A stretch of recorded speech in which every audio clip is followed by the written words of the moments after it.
myndigheder, der koordinerer indsatsen, men ingen ved, hvad hinanden gør, og der er ingen central styring, og der er ingen fælles træning i det her land.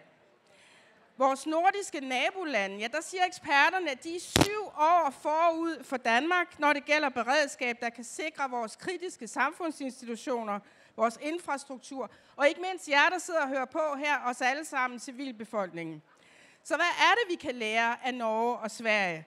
Og hvem er det, der skal samarbejde om at finde nye løsninger, der passer til det trusselsbillede, vi har i dag? Velkommen til et fantastisk panel. Vi har Karen Ellemann, som I kender som tidligere minister i danske regeringer, og nu er generalsekretær for Nordisk Ministerråd. Så har vi Kjell Arne Ottosson, som står her, gæst fra Sverige, fordi han er selvfølgelig for at fortælle, hvorfor de er så langt ud foran os. Politiker, Nordisk Råd-medlem og medlem af Miljø- og Landbrugsudvalget i det svenske parlament, Riksdagen.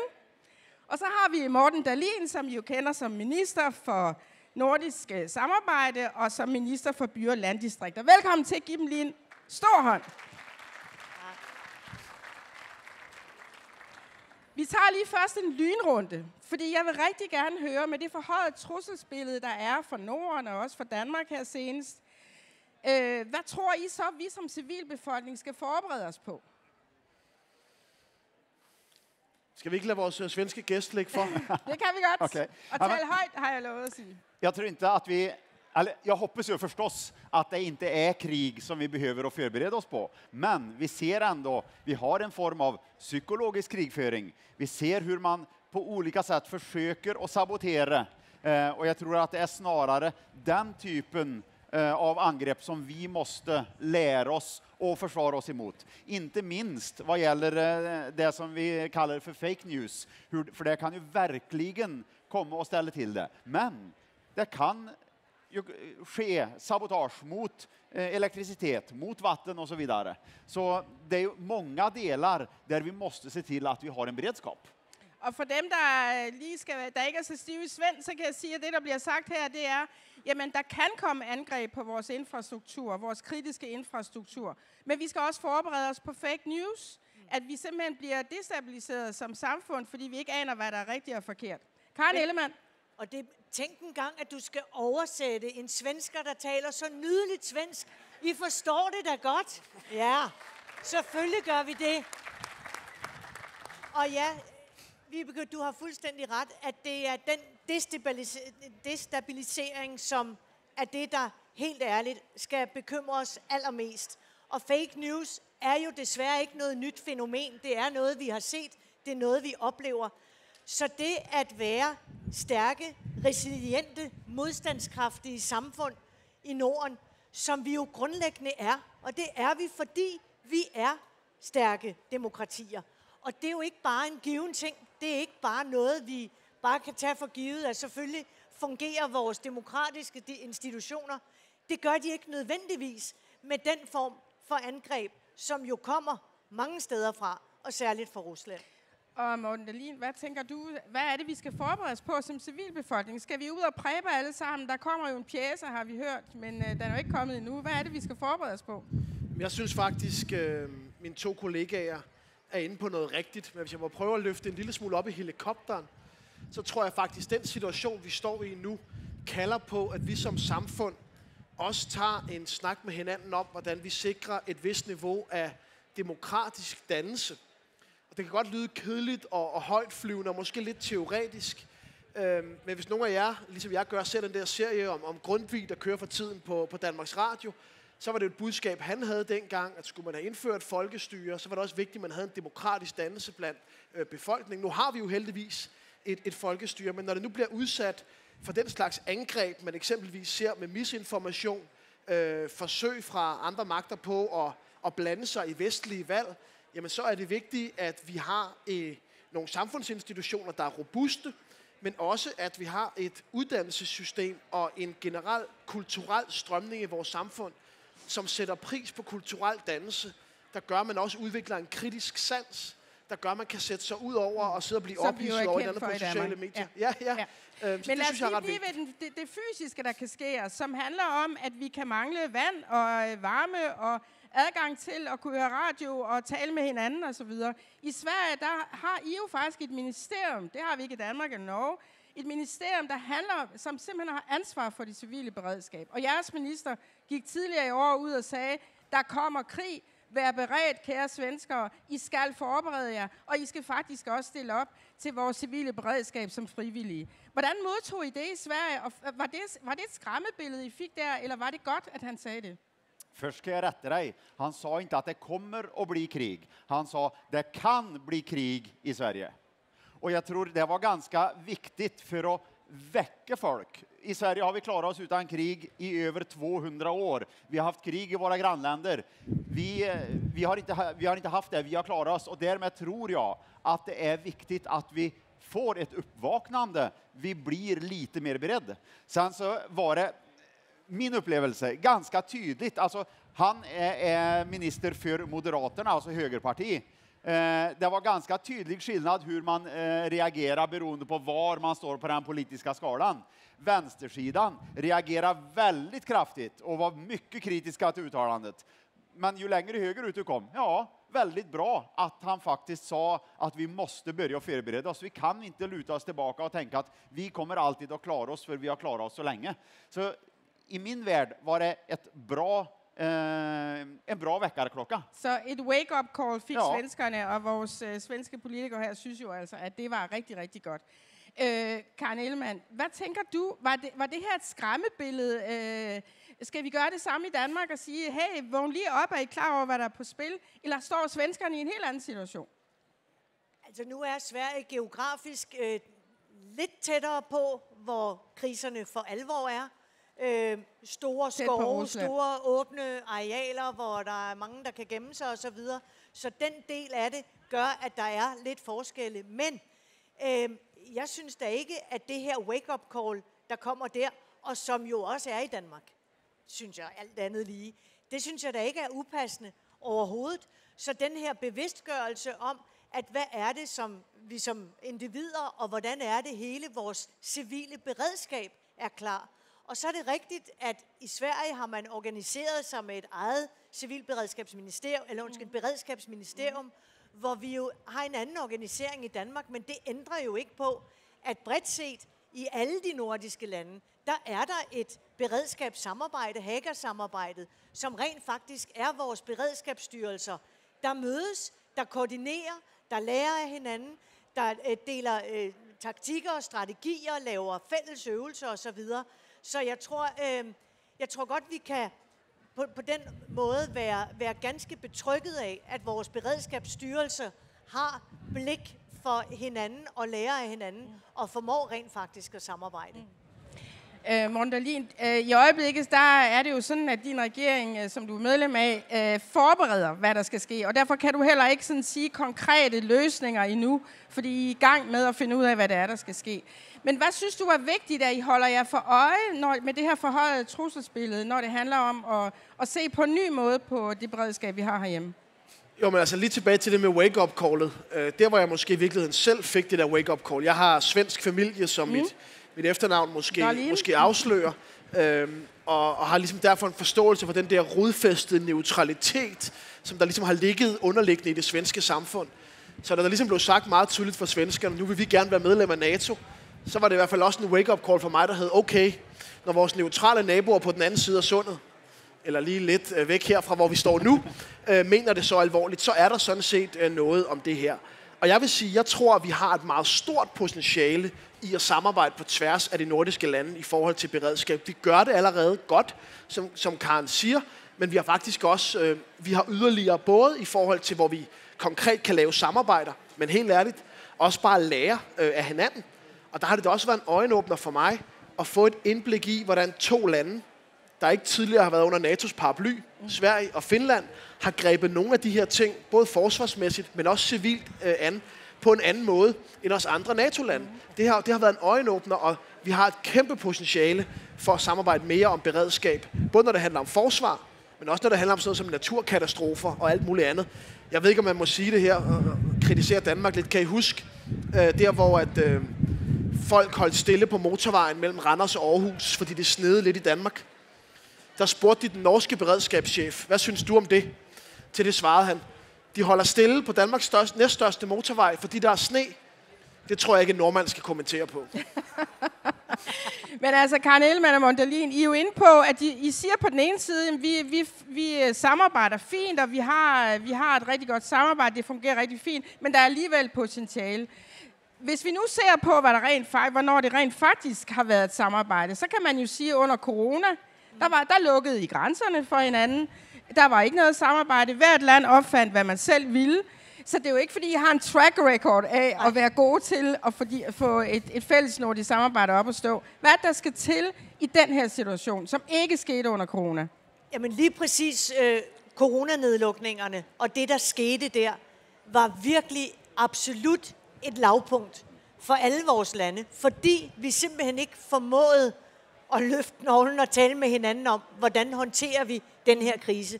Og det er ikke en kritik af, hvordan hver enkelt land har gjort det, fordi det var en fuldstændig uventet pandemi, der ramte, men det var bare et spotlight på, hvor sindssygt vigtigt det er, at vi samarbejder med hinanden. Men dengang vidste vi ikke, det kom, men nu ved vi fra det trusselsbillede, der er, at der kan komme noget, som svenskerne så tydeligt siger. Ja. Så hvad er det, I gør anderledes næste gang?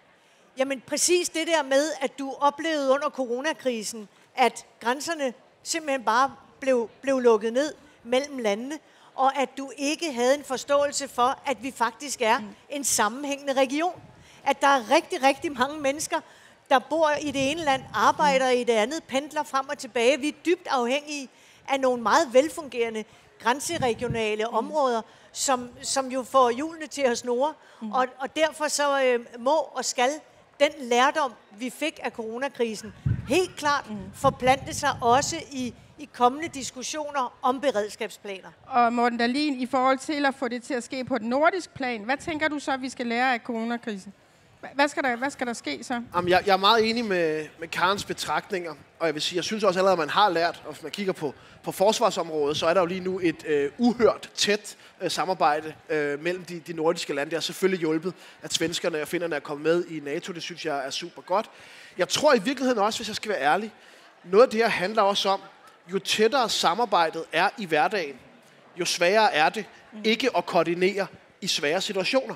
Og derfor, det her er lidt praleri, men jeg må gerne, fordi det var i mandags, der var jeg ude på Øresundsbroen, hvor jeg var med til den underskriftsceremoni i forbindelse med, at man har lavet en ny Øresundsaftale, som gør det lettere og billigere og mere fleksibelt at pendle på tværs af Øresund. Fordi vi står den udfordring af en masse virksomheder, og i øvrigt offentlige virksomheder, i hovedstadsområdet mangler arbejdskraft. I Sverige render der folk rundt, der mangler et arbejde. Og det er jo sådan set et meget godt bevis på, at vi faktisk har lært og har rykket os tættere sammen. Og jeg er meget stolt af, at vi endelig fik skrevet den nye Øresundsaftale under. Og hvis vi hører dig, Kjell-Arne Ottosson, så er det jo sådan, at I har jo faktisk kaldt på jeres nordiske naboer, da de svenske skove brændte. Hvad lærte I af den situation, som måske kunne bruges i en og krisetidssituation fremadrettet? Ja, men för oss, själv bor jag 100 meter från norska gränsen. Har grannar som har huset på svensk sida, men garage och uthus på norsk sida. En del svenskar, när de ska köra till sitt hus, så måste de köra in i Norge för att ta sig in i Sverige igen, för att ta sig till sitt hus. Det säger ju att stängda gränser är ett rent håvete. Alltså det fungerar inte. Och det var så tydligt, som du nämnde, när vi hade sommaren 2018, hemma i mitt hemlän hade vi flera skogsbränder. När vi behövde förstärkning, de första brandbilarna som kom och skulle stärka upp, de kom från Norge. När du hade jordraser som var i Gjerdrum utanför Oslo här för något år sedan vid nyår, då kom det manskap från Sverige, var av de första som kom för att stärka upp, för att hjälpa i det jordraset. Alltså, när vi drabbas av kriser vart och ett land för sig, då har vi inga problem med att ställa upp för varandra. Men när vi drabbas av en gemensam kris, då var det total blackout och vi stängde gränserna. Det var det vi kunde komma på. Och det blev ju totalt kontraproduktivt. Och tyvärr är jag rädd att vi har inte lärt av pandemin. Vi har många fina ord efter pandemin att det här ska vi aldrig uppleva igen. Men vi har än inte byggt den organisationen som visar att vi har lärt och att vi inte hamnar där igen. Og det vi hører her, det er, at vi har ikke bygget en organisation, som gør, at vi kan gøre det modsat af, hvad der skete i corona, hvor vi lukkede grænserne for hinanden. Og jeg tænker bare højt, jamen, hvis russerne kommer i jeres land, så tror jeg da også, de danske grænser vil lukke, for vi vil ikke have mænd, vel? Altså, så hvad er det, der skal bygges? Hvad er det, der skal bygges for at sikre det samarbejde? Hvis vi skal prøve at blive lidt konkrete, hvad er det så, vi skal være fælles om nordisk? Men hør lige, det der er sket siden pandemien, og den frygt for det russiske angreb, der er svaret NATO. Og samtlige nordiske lande er en del af NATO nu. Det er da fantastisk. Fordi tænk lige, hvilken situation det ellers havde været. Præcis. Så det er der, du har den type materiel. Men jeg synes, det er vigtigt, at vi samtidig også vender tilbage til diskussionen om at være modstandsdygtige samfund.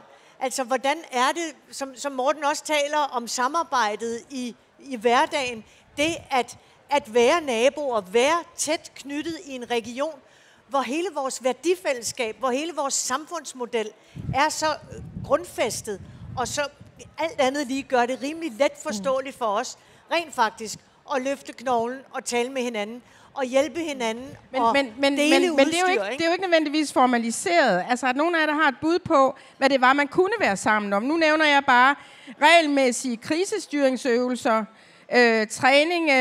træne beredskab og koordination mellem myndigheder, lave en sårbarhedsanalyse af, hvor slemt ser det egentlig ud. Altså, der er jo nogle meget konkrete ting, man kunne vælge at gøre på nordisk plan, hvor man også lærer hinanden. Hvad tænker du, Kjell-Arne? Ja, men absolut. Og jeg er helt enig med det som Karen tar upp. Altså, nu har vi den gemensamma paraplyen kring NATO, men vi måste bygga även den inre organisationen i andra frågor. Men nästa vecka, då träffas de nordiska jordbruksministrarna i mitt hemlän, i Karlstad. Och där ska man ta en deklaration om livsmedelsberedskap. Och jag tänker, alltså, det är ju oerhört viktigt. Ska vi ha motståndskraft? Ska vi ha beredskap? Ja, men då måste vi ha mat och vatten. Utan mat och vatten har du inga personer som kan vara med och hjälpa till där det behövs. Så vi börjar ändå bygga. Jag hoppas ju nu att alla ministrar skriver under deklarationen. Jag räknar med det. Eftersom det har gjorts ett bra arbete. Men här är vi ju verkligen lågt i behovstrappan med mat och vatten. Men det visar ändå att man har börjat. Och jag tror det är oerhört viktigt att vi fortsätter på den inslagna vägen. Så det, Kjell-Arne Ottosson siger her, det er, at vi skal have en organisation, der handler om beredskab. Vi kan ikke bare sådan nålestiksmæssigt gøre det. Og i næste uge, der mødes landbrugsministrene for de nordiske lande, som jeg forstår der, og skal skrive under på, hvorvidt vi vil en deklaration om livsmedelsberedskap. Fødevaresikkerhed. Ja. Undskyld, hvad siger du? Fødevareforsyning. Fødevareforsyning, præcis. Og det er jo det konkrete, jeg tænker, I også tænker på. Hvor får jeg vand fra? Hvor får jeg vand og varme fra? Hvor får jeg mad fra? Og så videre. Men du får det til at lyde, som om vi skal til at opfinde en ny organisation. Ja, og det behøver vi ikke, siger Og det behøver vi da ikke. Altså, vi har Nordisk Ministerråd, som er der, hvor alle de nordiske landes regeringer samarbejder. Det er der, hvor netop fødevareministrene mødes og har præcis den diskussion, kan lave de ting, kan lave de initiativer. Det kan du gøre på alle politikområderne. Så det at forestille sig, at der skal opfindes noget nyt. Du spurgte før, jamen det var vel vigtigt, at vi laver nogle forskellige træningsøvelser osv. Ja, og det gør vi allerede. Vi har gennem Haga-samarbejdet, som præcis er beredskabssamarbejdet. Så jeg tror, man skal være varsom her med at sige, at det er en eller anden ny strukturel ting, der skal være sådan et eller andet the magic bullet, men at vi rent faktisk har nogle veletablerede strukturer. Det er vigtigt, at alle lande tager dem alvorligt. Det er vigtigt, at alle lande bruger præcis det fællesskab til at opnå den styrke, der er ved, at alle de nordiske lande er sammen. Ja. Jeg er enig med Karens betragtninger her. Men jeg bliver også nødt til at sige en ting, lidt tilbage til det, jeg startede med, som måske godt kan virke lidt flyvsk. Men du bliver nødt til at have den der følelse af fællesskab og sammenhold, som man underlægger, før du kan lægge alt det andet på. Og her må jeg også bare sige, at vi bliver nødt til at have en snak med os selv som samfund om, hvordan vi dyrker det fælles nordiske noget mere. Jeg har ikke noget personligt problem med at forstå svensk, og kan måske også tale det en lille smule, fordi jeg har min svenske familie. Men når jeg taler med mine kammerater på min alder, altså det kan de ikke.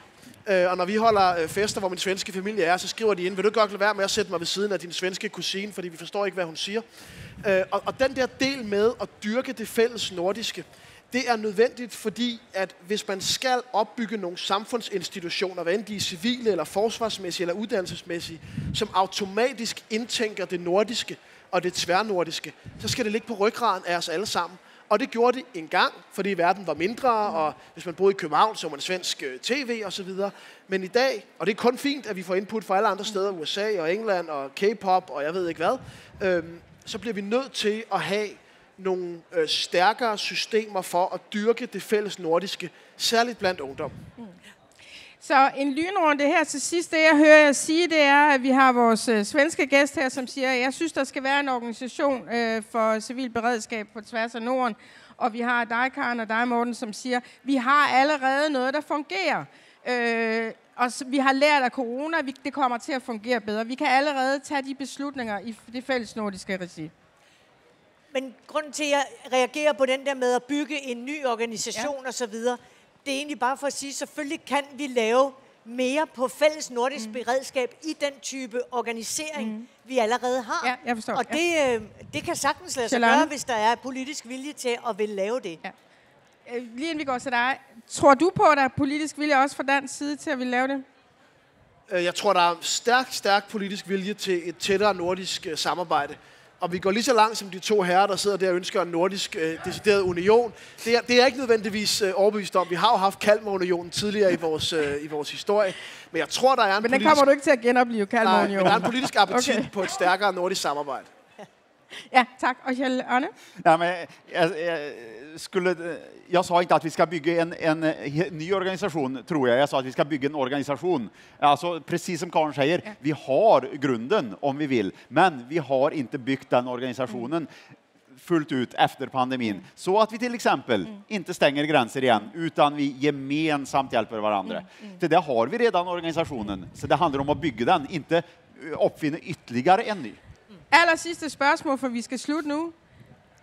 Lad os sige, der går 14 dage, og så er vi alle sammen i den situation, at vi mangler vand, vi mangler varme, vi kan ikke bruge vores mobiltelefoner, vi kan ikke høre radio osv. Har I så hurtigt et beredskab, der kan hjælpe os i de nordiske lande? Morten Dahlin? Der er beredskabsplaner, også for Danmark, til situationer, hvor det går helt galt. Det bliver man nødt til at have.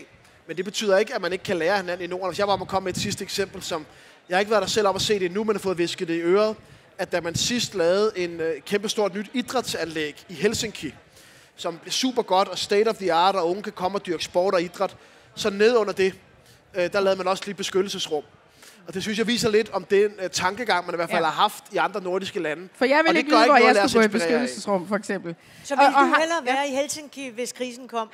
Eller hvad? Fordi jeg vil gerne blive her. Skal vi jo, men har vi et nordisk samarbejde, du er generalsekretær for Nordisk Ministerråd, har vi et nordisk samarbejde, der kan sikre, at alle os, der sidder her om 14 dage, vil vide, hvad vi skulle, og vi er sikre på hjælpen? De beredskabsplanerne er stadigvæk i den sammenhæng, er de nationale i forhold til vandforsyninger og så videre. Men jo, der er samarbejder på forskellige typer af redningsaktioner, og derfor er der både elsamarbejde og vandsamarbejde og så videre. Hvis det sker det ene sted, kan det andet land hjælpe. Ja. Så ja, det er der.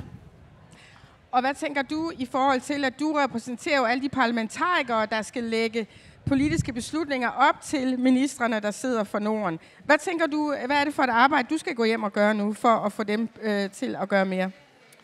For det første så skal vi jo skämmes kanskje lite grann for hvad våra tidigare kollegor har gjort. For når muren föll, då skulle det jo aldrig mer bli krig.